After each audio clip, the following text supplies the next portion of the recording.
Realmente aquí el abordaje de un paciente con hipersomnia, comentando los trastornos de sueño hoy en día cada vez tienen un crecimiento mayor debido a que, al menos en mi país, pues es un área que en los últimos años ha tenido incremento de la misma, pero cabe mencionar que no corresponde a una sola especialidad.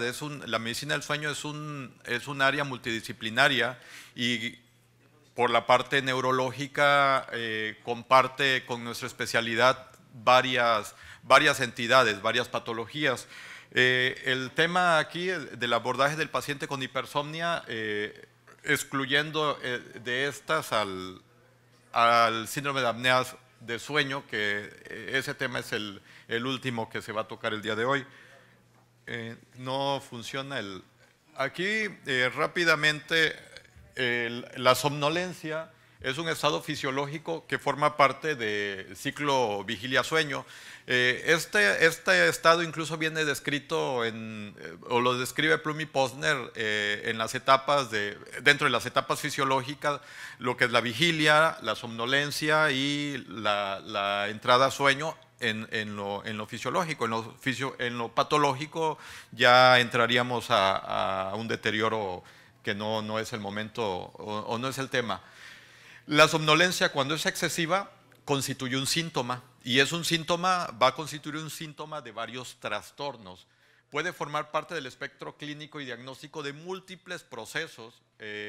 Cuando es excesiva diurna, esta se va a producir en situaciones en las que en las que se espera que el individuo permanezca alerta o vigil. Y se define como la somnolencia excesiva diurna como la pérdida de la habilidad para mantenerse despierto y alerta durante episodios de vigilia en el día, o que se esperan de un estado de vigilia. Aquí es entendida como la incapacidad para permanecer alerta o la tendencia involuntaria al sueño, pero también puede ser una manifestación de un periodo de sueño prolongado. Esta se puede deber a varias razones. Un sueño insuficiente, que en muchos casos esto no entra como una patología en sí. Suele ser común en nuestras etapas, sobre todo de formación, o sea, un sueño insuficiente, pero por la cuestión de trabajo y demás, ese tipo de somnolencia pues no es una somnolencia patológica. Puede deberse a apnea de sueño, que es la causa más frecuente dentro de los trastornos de sueño. El trastorno respiratorio por apnea es bastante elevado.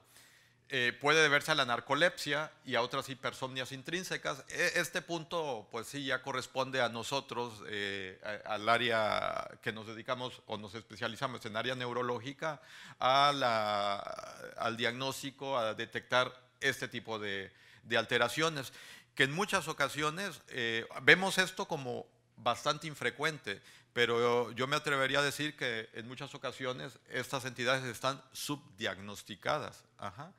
Y puede deberse también a efectos de medicamentos, que también aquí comparte con nuestra área, porque manejamos muchos medicamentos. Simplemente los pacientes epilépticos que están con más de uno, más de dos fármacos, pueden cursar con somnolencia excesiva. Existen las hipersomnias de origen central, como la narcolepsia, hipersomnia idiopática, síndrome de sueño insuficiente, la debida a condiciones médicas, por droga o consumo de sustancias, y aquellas que no son de origen orgánico y están asociadas a entidades psiquiátricas. Otras causas de hipersomnia son los trastornos respiratorios, que es el siguiente tema que se va a abordar. Trastornos del ritmo circadiano, aquí sobre todo el jet lag, aquellas personas que viajan muy frecuentemente y hacen cambios de usos horarios de manera abrupta. Los síndromes de adelanto de fase y retraso de fase, que esto es muy común en las etapas, el retraso de fase en adolescentes sobre todo, que suelen dormirse 1, 2, 3 de la mañana, sobre todo ahora se recrudeció en la época de pandemia, y despertarse 10, 11, mediodía, ¿no? O las personas de la tercera edad, que al contrario, se suelen ir a la cama más temprano y despertarse por consiguiente 4 o 5 de la mañana. Algunas parasomnias y algunos trastornos relacionados a movimientos, como el síndrome de piernas inquietas, movimientos periódicos, clínicamente el síndrome de piernas inquietas, que también diría yo que es otro trastorno que está subdiagnosticado porque en muchas ocasiones no tenemos en consideración cuando nos enfrentamos a un paciente con datos clínicos de este. La historia clínica es muy importante y aquí vamos a enfocarnos a los hábitos de sueño. ¿Cuáles son los hábitos de sueño? Sobre todo los horarios de irse a la cama y de dejar la cama, que en muchas ocasiones confundimos o el paciente suele confundir hora de acostarse con hora de dormir. O sea, muchos dicen, no, yo me acuesto tarde. No, se van a la cama de manera muy temprana y están haciendo otras cosas que no son las recomendadas, como una lectura, con el celular, con los dispositivos electrónicos, que hoy en día constituyen uno de los factores así o enemigos para una buena higiene de sueño.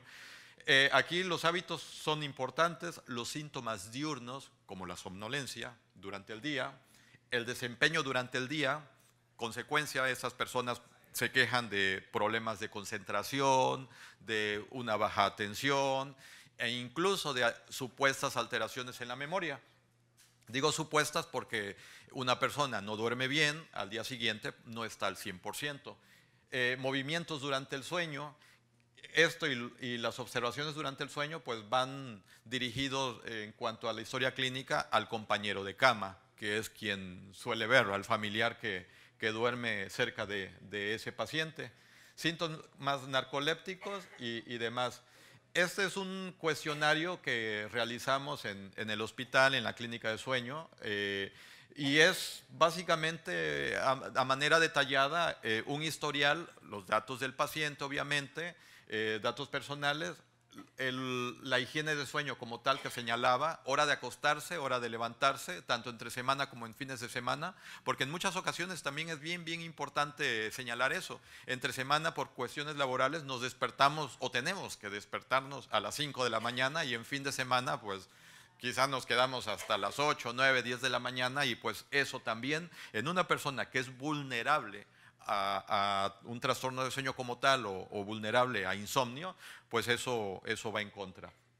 Este cuestionario también engloba características o datos que en un momento dado nos van a hacer sospechar si realmente es un insomnio, movimientos durante el sueño, presencia de alguna parasomnia, los datos de somnolencia excesiva, que aquí nos apoyamos en la evaluación de Epworth, ahorita la vemos a más detalle, y trastornos también que puedan estar vinculados a apnea de sueño. Antecedentes personales patológicos, enfermedades, diabetes, hipertensión, que van de la mano, eso también con apnea de sueño. Historia también a nivel de depresión, ansiedad sobre todo, que juegan un papel muy importante sobre todo en pacientes con insomnio. Esa es la escala de somnolencia de Epworth, bastante práctica diría yo, porque pues la podemos hacer en el consultorio y no nos quita más 5 minutos quizá. Y aquí evaluamos al paciente en condiciones de la vida diaria o un tanto subjetivas. Es una evaluación subjetiva, pero diría yo que fiable. Y usamos una escala del 0 al 3 en las condiciones en las que el paciente se dormiría o no. 0 es nunca, 1 es leve, 2 posible y 3 alta posibilidad de dormirse en esas situaciones. Sentado leyendo, mirando la televisión, estando en un lugar público, en sala de espera, como pasajero de un coche y demás. Eso es bien importante, por arriba de 12 consideramos un grado de hipersomnia que no necesariamente va a traducir una condición patológica. Abocado al abordaje de un paciente con hipersomnia propiamente, ya sospechando de una patología, está el test de latencias múltiples, que en 1976 comenzó en la Universidad de Stanford, pero en áreas de investigación, y no fue sino hasta 1986 que se publicaron los primeros protocolos al respecto. Como podemos ver, pues esta área, como dije al inicio, la medicina del sueño ha venido en crecimiento en las últimas décadas. Este test de latencias múltiples es una medida validada y objetiva para determinar la tendencia a dormir en una persona en ausencia de factores de alerta y en horarios usuales a vigilia. Y aquí básicamente vamos a ver dos puntos importantes. La latencia media al sueño. ¿Cuál es la latencia media al sueño? Es el tiempo en que logramos dormirnos cuando nos vamos a la cama. En términos fisiológicos se espera que una persona se quede dormida después de acostarse en un tiempo de 10, 15 minutos, hasta 20 quizá, pero por abajo de 8 se considera ya de llamar la atención, y por abajo de 6 es un punto muy, muy importante. Pero ojo, vuelvo a lo mismo, depende también de la actividad laboral. O sea, nosotros estamos en un grupo altamente vulnerable de somnolencia, no patológica necesariamente. Y el otro punto, aparte de la latencia media al sueño, es la presencia de latencia al sueño REM. Aquí es el periodo en inglés del inicio de sueño REM. Lo normal, lo fisiológico es que entremos a REM, o sueño MOR, de movimientos oculares rápidos, en un lapso de tiempo de 90 a 120 minutos en un ciclo de sueño. Este test lo que evalúa es el tiempo, estas dos latencias. Obviamente, para poder llevar a cabo una prueba de latencias múltiples es requisito la noche previa haber realizado una polisomnografía, corroborando de esta manera que el paciente mínimo haya dormido 6 horas de sueño como tal. Y rápidamente, ¿en qué consiste un estudio polisomnográfico? Se miden parámetros, los siguientes parámetros: un electroculograma, electroencefalograma, que no es completo, es un montaje sobre todo con electrodos frontales, centrales, occipitales, sobre todo para identificar grafoelementos de sueño. Y bueno, los occipitales también, la actividad alfa en vigilia. Un electromiograma, que son electrodos que se colocan a nivel de mentón, básicamente, pero también en piernas, en tibial anterior. Esto evaluando movimientos, alteraciones de movimientos. Frecuencia cardíaca, una oximetría también, un termistor nasal, así como bandas respiratorias. Se coloca una torácica, una abdominal, y esto va enfocado a evaluar la actividad respiratoria como tal. Un sensor para ronquido y para lo de electrocardiograma. Aquí, a grosso modo, yo a los pacientes les suelo explicar, cuando les solicito una polisomnografía, que en este estudio vamos a evaluar 3 cosas: la actividad electrocerebral para ver el estadiaje de sueño, la actividad o la función respiratoria y la función de movimientos. Es normal que durante la noche, al dormir, tengamos movimientos, pero dentro de ciertos rangos. Hay muchos trastornos que se presentan y que en muchas ocasiones son condición de fragmentación del sueño. El protocolo en estos pacientes, en un test de latencias múltiples, es el siguiente: se recomiendan 5 siestas separadas por un intervalo de 2 horas entre cada siesta, siempre y cuando también el paciente no debe de dormir en esos intervalos ni consumir bebidas estimulantes durante el estudio. Y ese se debe iniciar de 1:30 a 3 horas después de la polisomnografía. Esta polisomnografía siempre y cuando hayamos corroborado que el paciente haya tenido 6 horas de sueño nocturno como mínimo, para que tenga también validez este test. La noche previa. Y de esta manera también habremos de descartar alteraciones como apneas de sueño u otras causas, ya que en una apnea de sueño el test de latencias múltiples está sobrado. Es una monitorización electrofisiológica de estos parámetros. Aquí, a diferencia de la polisomno, nos vamos a abocar a la actividad electrocerebral, oculograma, electromiograma, sobre todo de mentón, y la actividad cardíaca. Cada siesta va a tener una duración de 20 minutos, no más. Se duerma o no duerma el paciente, 20 minutos. Obviamente, pues si se duerme y cae en REM, se puede finalizar antes de los 20 minutos. Y las indicaciones de cuándo realizar es cuando nos enfrentemos a un paciente con sospecha de narcolepsia o de alguna hipersomnia, sobre todo de tipo central.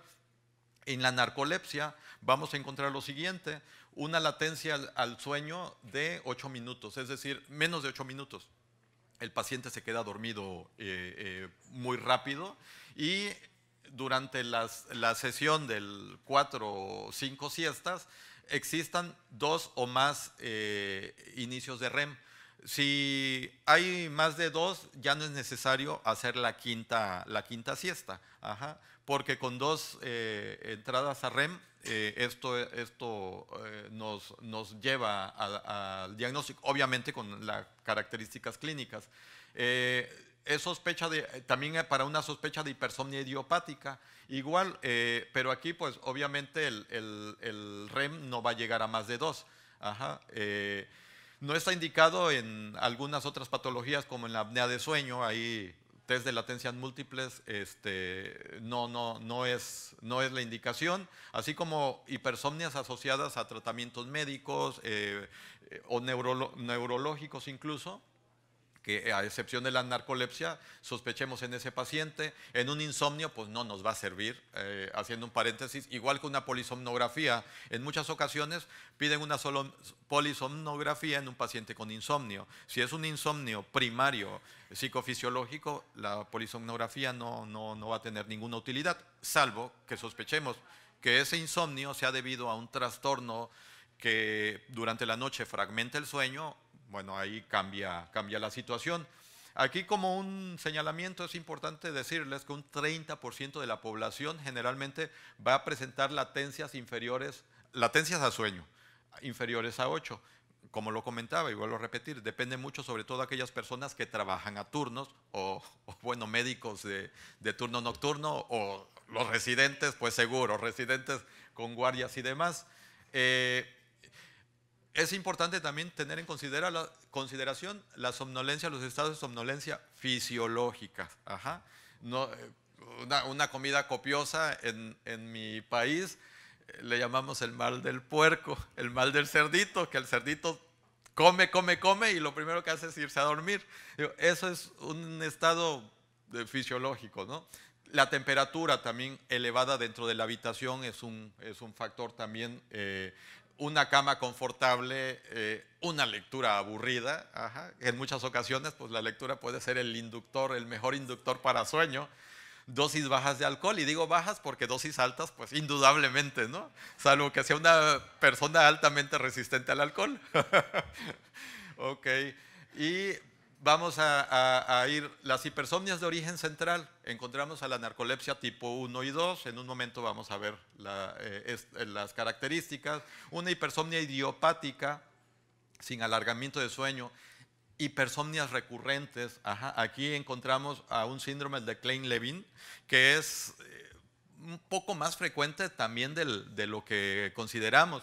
Es una hipersomnia, como el nombre lo dice, recurrente, y sobre todo afecta a niños a partir de la segunda década de la vida, entre los 10 años, arribita de los 10 años, y se caracteriza aparte de una triada, aparte de la hipersomnia, hipersexualidad e hiperfagia. Entonces, esto y se presenta por periodos que pueden ir desde pocas horas hasta 2, 3 días con una somnolencia alarmante, que no despiertan o cuesta mucho trabajo despertarlos. La hipersomnia relacionada con menstruación también, y las debidas a trastornos médicos, a drogas, a etiología psiquiátrica y demás. La narcolepsia no es el tema, pero vamos a hacer un repaso breve de la misma. Es una somnolencia excesiva durante el día. El REM puede expresarse aquí como una cataplegia. Bueno, hay una triada de la narcolepsia tipo 1, que es la más conocida: cataplegia, parálisis de sueño y alucinaciones. Ajá. La cataplegia son fenómenos de desvanecimientos súbitos que presenta el paciente, generalmente asociados a alguna emoción, a una descarga emocional, sea positiva o sea negativa. Parálisis de sueño, ¿sí? Eso de estar dormido, querer despertar y no poder, que alguna ocasión nos puede llegar a ocurrir de manera muy ocasional, no se preocupe, no traduce alguna patología, pero sin embargo, si eso es repetitivo, en México a esto el paciente lo entiende más perfectamente cuando nosotros le decimos, oiga, ¿no siente que al dormir alguna vez como que se le sube el muerto? O sea, de estar paralizado y querer despertar y no poder, y es algo angustiante, ¿no? Pues es una de las características de la tríada de la narcolepsia. Y las alucinaciones, las cuales pueden ser hipnagógicas o hipnopómpicas. Las hipnagógicas son aquellas que se van a presentar al inicio del sueño. Ajá. Y las hipnopómpicas, y son las más frecuentes, ajá, pero más inespecíficas. Y las alucinaciones hipnopómpicas son las que se presentan al despertar o durante la mañana, la madrugada. Son más infrecuentes, pero ojo, cuando estas se presentan con cierta persistencia, apuntan mucho hacia esta entidad. En 1998, o sea, no hace mucho realmente, fue descubierto un neuropéptido, la hipocretina, que es secretada en la parte posterolateral del hipotálamo. Hay dos tipos de hipocretina 1, hipocretina 2. A su vez, de manera simultánea, otro grupo de investigadores descubrió este mismo y le denominaron orexinas, que al final, o sea, orexina A o orexina B.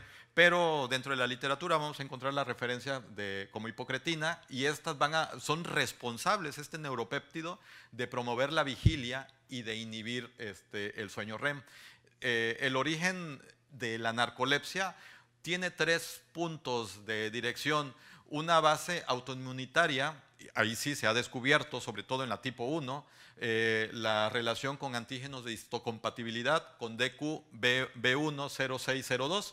Esto sí es muy característico, les repito, de la 1, con una predisposición también genética en esos individuos y con desencadenantes externos que pueden ser infecciosos, asociado al mecanismo autoinmune dentro de la fisiopatología de esta entidad. El tratamiento de las narcolepsias hasta el día de hoy es sintomático, porque hasta el momento no existen en el mercado la hipocretina como tal ni agonistas de la misma. Probable que en unos años se pueda contar con esto. La narcolepsia con cataplegia, que es la tipo 1, ajá, la de la triada de parálisis de sueño, cataplegia y alucinaciones, presentan episodios claros de cataplegia ante una emoción. Les decía, puede ser algo muy positivo o un fenómeno de emoción desagradable. La latencia a sueño tiene que ser menor a 8 minutos, más de 2 entradas a REM dentro del test. El 90% en estos pacientes vamos a encontrar niveles bajos de hipocretina 1 en líquido cefalorraquídeo. En la detección a nivel sérico, pues es prácticamente valores infras, ¿no? Y en líquido lo normal es 120 picogramos, ajá. Por abajo de estos son niveles ya inferiores, patológicos también, y por ende no cualquier laboratorio, son pocos los lugares donde podemos hacer esta determinación. El 90% ligados a esta característica de la alteración en antígenos de histocompatibilidad. La narcolepsia tipo 2, sin cataplegia. Ajá, aquí la cataplegia o puede ser dudosa o realmente no existir. Una latencia de menos de 8 y más de una entrada a REM. También 2 entradas a REM en el test de latencias múltiples. Y aquí los niveles de hipocretina se van a ver alterados, pero en un porcentaje bajo, de 10 a 15%. La correlación con la cuestión de histocompatibilidad es menor, es de un 40%. Vamos a encontrar también narcolepsias secundarias, que pueden ser con o sin cataplegias, pero esas asociadas a lesiones encefálicas o específicamente en la parte posterior del hipotálamo, que puede ser por tumores, por alguna lesión vascular, por alguna placa desmielinizante. Es raro, ¿no? Pero tienen que ser lesiones un tanto selectivas en esas estructuras anatómicas para desencadenar una narcolepsia.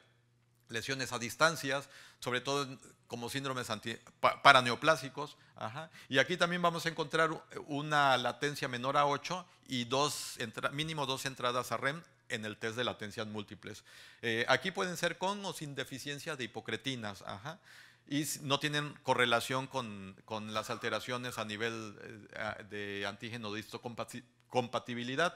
Hay una hipersomnia idiopática ya propiamente, no cataplegia, pero sí latencia menor a 8, pero sin entradas a REM.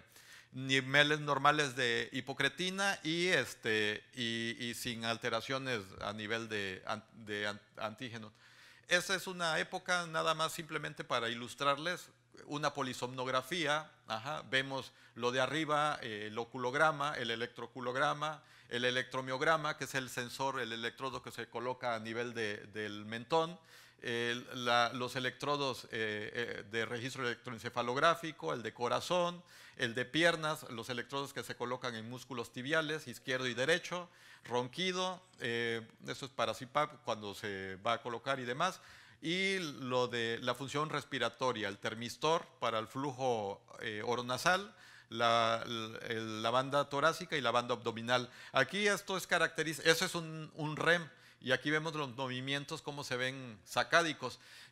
Llama la atención, aquí es importante señalarles que una época las lecturas de una polisomnografía las hacemos comprimidas. En el electro son 10 segundos, aquí se comprimen a 30 segundos para evaluar al menos y hacer el estadiaje de sueño. Y por ello también lo característico es este tipo de movimientos oculares. Aquí decimos que es REM, aparte de los movimientos oculares, por la atonía que hay a nivel muscular, tanto del mentón como de los músculos tibiales anteriores, y también se ven algunas onditas, se asemeja mucho a la vigilia.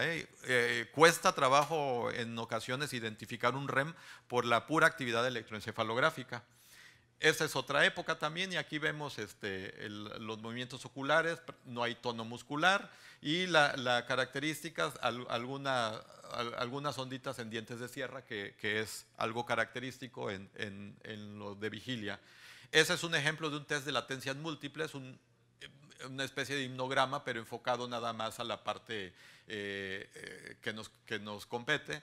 Vemos aquí el tiempo, las horas los horarios en dormir. Bueno, eso no es un test, eso es un himnograma, perdón, de toda una noche, pero vemos cómo el paciente, el registro empieza a las 10:05 de la noche y se queda dormido de manera pronta, con una latencia sueño a los 4 minutos, y hace REM prácticamente de manera inmediata, o sea, una latencia REM de 10 minutos y medio. Y eso que vemos en verde son épocas de REM, pero aquí lo que llama la atención es precisamente el acortamiento de la latencia sueño, pero sobre todo del REM. Ese es un test de latencias múltiples ya en sí, y como lo comentaba, se recomienda hacerlo en siestas después de entre 1 hora y media a 3 horas después de la polisomno, y se hacen 20 minutos con un intervalo de 2 horas cada siesta. Aquí se despierta al paciente, tiene que mantenerse alerta. Por ejemplo, aquí empezó a las 7 de la mañana, pasadito, a las 9 la segunda siesta y demás, y vemos que en las 3 hace REM, en corto tiempo, porque duran 20 minutos, y hace un REM muy rápido, por consiguiente está de más hacer las demás siestas. Con esto es diagnóstico. Y básicamente pues digo, de manera relevante lo que vemos en un test de latencias múltiples y la utilidad del mismo. El tratamiento, digo, aparte de las medidas de higiene de sueño en estos pacientes, que bueno, no es la curación, pero va a contribuir, como lo dije en un principio, es sintomático hasta el día de hoy.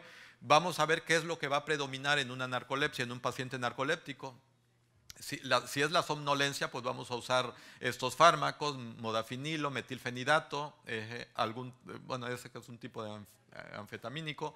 La cataplegia, también son a veces el dolor de cabeza cuando tenemos un paciente con cataplegia, porque ahí a veces, vamos probando, pero el uso de medicamentos como el oxibato de sodio, que en mi país sí no es común también de conseguirlo, los tricíclicos ayudan mucho. El problema con los tricíclicos, y sobre todo la clomipramina, que es efectiva, son los efectos secundarios que dan en esos pacientes. Sin embargo, algunos antidepresivos, la venlafaxina da muy buenos resultados a pacientes con cataplegia.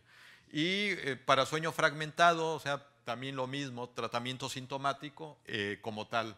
Y básicamente, pues señalar también la higiene de sueño en esos pacientes, pues es obligado casi de que hagan al menos una siesta durante el día, porque la somnolencia excesiva de alguna manera pues es tratar de sopesar un poco el síntoma, aparte del tratamiento sintomático como tal. Y pues prácticamente sería todo, terminamos. Doctora, eso sí es de mi tierra, es Acapulco, la Quebrada.